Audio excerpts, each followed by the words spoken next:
All right, Ultimate Hoops Nation. My name is Reid Nelson. This is Izzy Alkafas. This is This Week in Rec.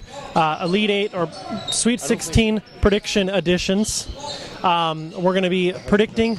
Yeah, that's fine. We're going to be predicting the 8 games tomorrow night, Bloomington South, starting at 6:30. It appears that the Red Devils are going to go on to win here. They play them, the 2:15 matchup. Who do you have in this 2:15 matchup?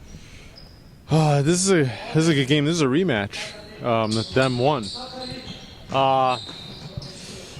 The Red Devils miss Trey quite a bit, and it's because he's the only one that really penetrates aggressively. They don't really have anybody that's going to penetrate and dish. Strom goes in, Brunn goes in, but even Brandon goes in, but they're all finishers at the hoop. They don't kick it out.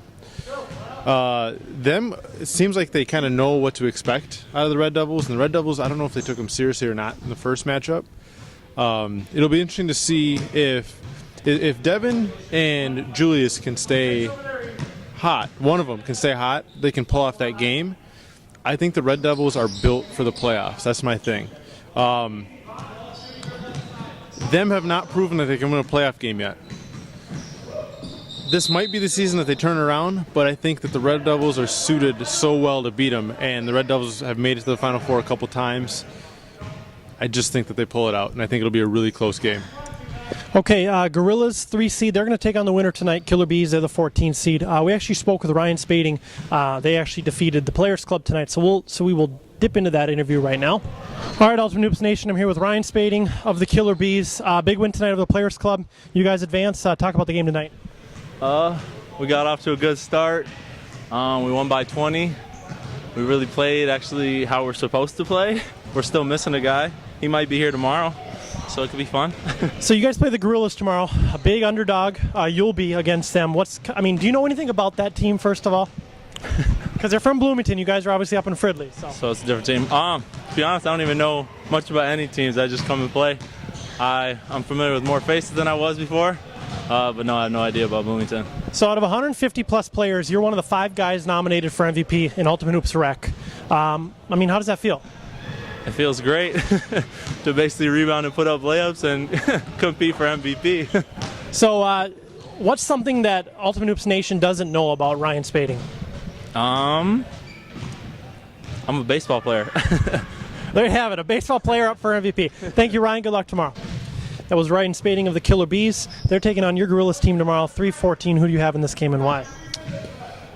Well, the Killer Bees have shown that they can compete with the better teams. The reason why they compete with the better teams is everybody on their roster can shoot the perimeter shot. So you can't leave anybody open, which creates difficulties in rotations, and the Gorillas actually struggle rotating on the guys. That said, I don't think that the Bees can match up with the size of the Gorillas. Antoine Helmy would then have Spading, let's say Spading and Berg on him, but then Maher's big too, and they just run out of big bodies to put on those guys. I think ultimately the rebounding advantage is going to sway heavily for the Gorillas. I think Twan has a monster game like he usually does, and that'll set them apart. So I think the Gorillas will win by double digits, 12 to 15 points. Number 4 seed Avengers, number 13 seed Sock Thumpers. The Sock Thumpers advance tonight over, you don't even know, I believe, 13-20 seed. Who do you have in that game and why? Well, the Good Thumpers 6-2. I think it was 5-3. Yeah, they had to have been 5-3. It's a fraudulent 5-3. I don't think they are the. You see them like, oh, it's a bunch of white guys, and you expect a bunch of white guys to play really good, hard-nosed defense. They play really well on offense. They pass the ball really well, but the problem is their best players are lackadaisical on defense. Like Rablin will have spurts where he blocks shots, but they don't really have anybody that's going to grind it out and force you into difficult shots. They play straight up with not as much aggression, and that is a huge disadvantage when you have a team that isn't very athletic, which is them. If they turn up the intensity, they can make the game interesting for the Avengers, but they haven't done it all season. They haven't done it ever with the Good Thumpers. It'll have to start with Bennett. If Bennett shows up and he grinds the game out for the Good Thumpers, they have a chance. But he can take out Derek. Rablin might be able to guard Maher for a little bit. But once again, if Rablin moves over to guard Maher, then you have a size problem with Briggs and or Helmy. I don't think Eicher can guard Helmy for sure. I think it'll be a better game than we expect, but I think the Avengers win. One of the most exciting matchups for me tomorrow night, I think it'll be a good one, is number 5 Broncos, 12 Squires. They played to a Squire victory earlier in the season, I believe. One of only 2 losses by the Broncos. That was a Squire victory, I believe, right? Towards the end of the season, yes. So it should be a great rematch. Who do you have in this game?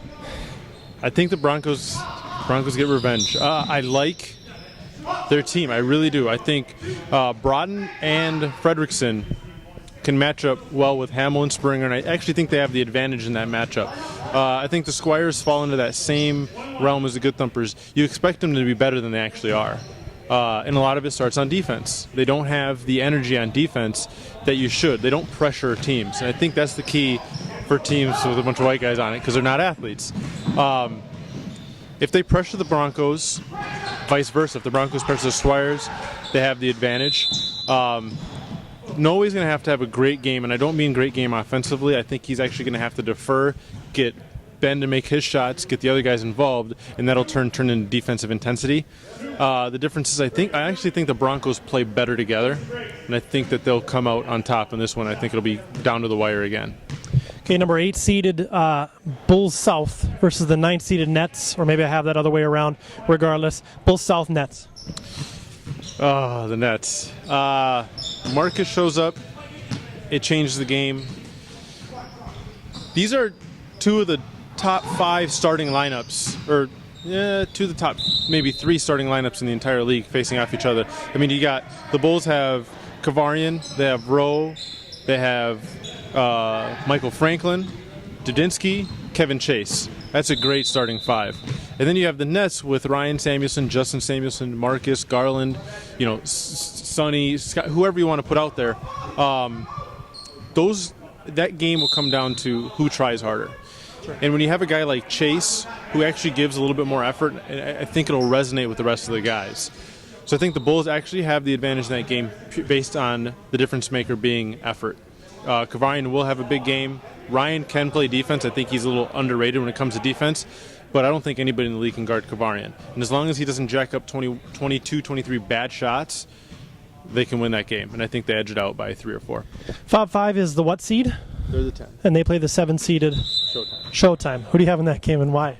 I think this might have been a 7-10 last season as well. I don't remember. Maybe it was 5-12. Fob came out on top in that one. These 2 are mirror images of one another, I think. I think they got their Ferber and Chalfant. They're kind of mirroring each other on what their roles are. And then you have Carson, Cody Hines, and Wetzel surrounded with some shooters. Wiskus, Pat's a great shooter for Showtime. Dustin's the point guard. Arsenio's the point guard there. I think both teams go hand in hand, even Casey and John Kraft. I think defensively, the Fob have shown more energy based on Dustin DuPont. I think that's the key. Showtime need to get over the hump. They need to win a game. I'm going to go based off of last year. And last season, I'm going to say that the Fob 5 win, and I think a lot of it falls on the shoulders of Mike Wiskus. If he shows up and is Wiskus, which he does 90% of the time, Fob will win that game. It'll be, once again, really close. I think we got 5 or 6 games that'll come down to 2 possessions. 6-11 seed is who? 6-11 seed is Blue Horns and Tropics. Blue Horns Tropics. Tropics have never won a playoff game before. Did they get off the schneid here, as Chris Berman would say? Well, Mitch is going to be taken out of the game by Jansen, so we know that. Here's the problem for the Blue Horns.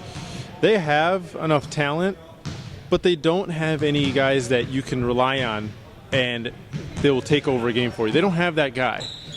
Lamont, it's not you. Now, Lamont is probably going to be their guy that if they need a basket, they're going to have to go to him for it, but he's not naturally a scorer. I think he's naturally a defender, really scrappy guy, offensive rebounds, putbacks, but he's not a guy that you give the ball to and you say, make a play for us. They don't have that guy, and that's the issue. Tropics, on the other hand, they do have that guy in Mitch. If they can get him away from Jansen at any point in time, he can start scoring points quickly. The defensive intensity will be another big problem for the Blue Horns.